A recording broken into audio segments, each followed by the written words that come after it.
Hey YouTubers, I'm going to be finishing the LEDs that go up in the balance here on the new layout extension, and I'm just going to show you how I do that.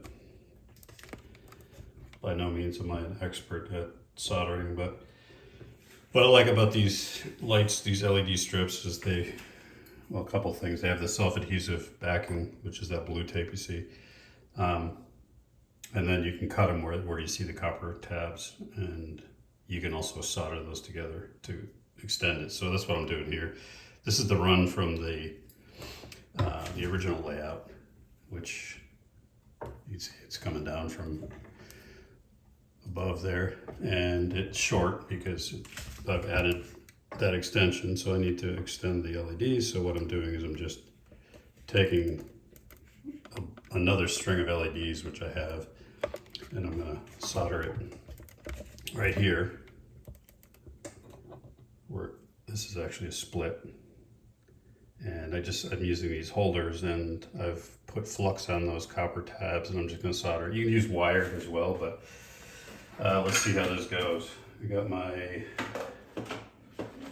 soldering iron here set at 650 degrees. So I just used one of these that you can set the temperature on. And we'll get some solder. Like I said, it's already fluxed up. And this is the tricky part, trying to do this.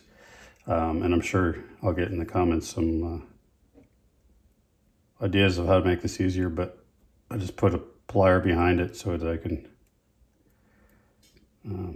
hold it. Some more solder for the bottom.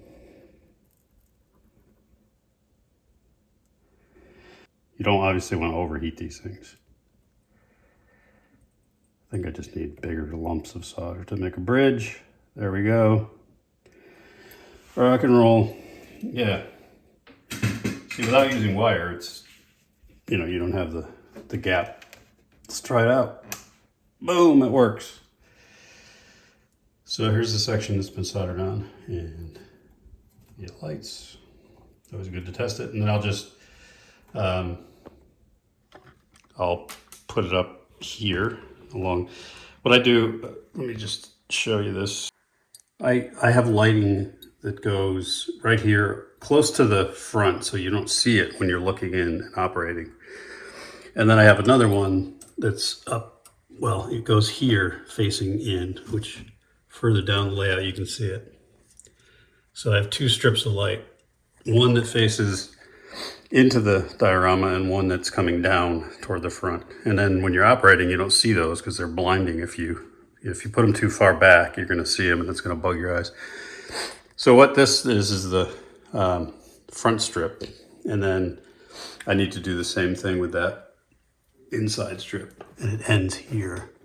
So that's where I'll solder it, and then I'll go through this hole, which I've drilled, and I'll go across here. It'll end. So yeah, that's what we got going on. Here's a tip: if you have to remove light strips, the sticky back goes bad.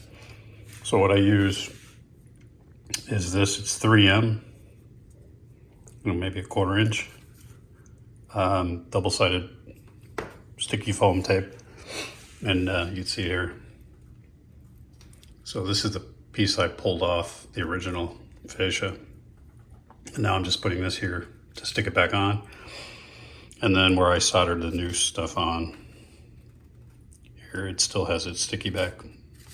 So yeah, don't throw away old LEDs if you have to pull them off. Just get this stuff.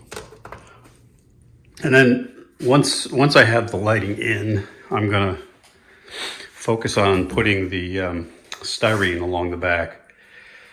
So in a prior video, I talked about this is orange peel on the wall. It's what, wasn't uncommon back in the late 90s when this house was built.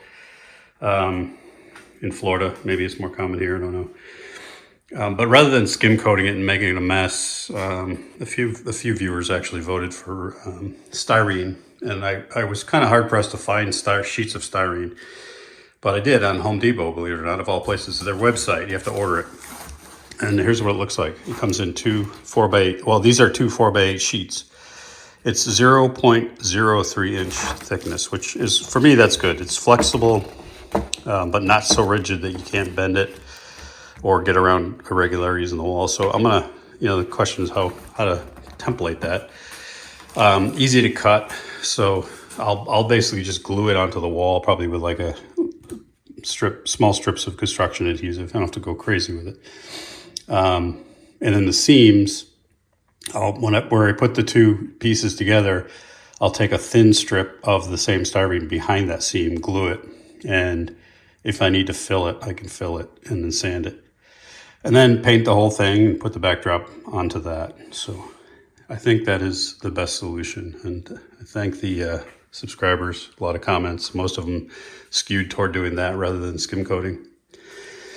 I thought about bending it around the corner there so that it kind of smooths that corner. I'm not sure yet because I already have a structure and an overpass that it fits into that corner, and I don't know if I want to modify that to have a curved corner. I know it would look nice, but it also takes up real estate. So TBD.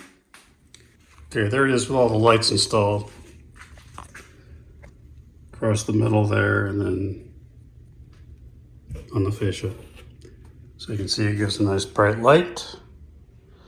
And I've got to get these out of the way, obviously. I'll put those up top.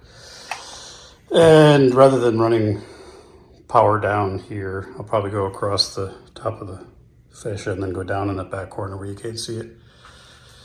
The other thing I did is I added a bit of light here because the light follows the fascia, and it was a little darker in that corner, so I put another strip of LEDs on the inside of this framing here, so that lights that corner up a bit better. That's where the big food plant is, or was. Anyway, that's an update. More to come. I hope you enjoyed it. Have a great rest of your week. Cheers.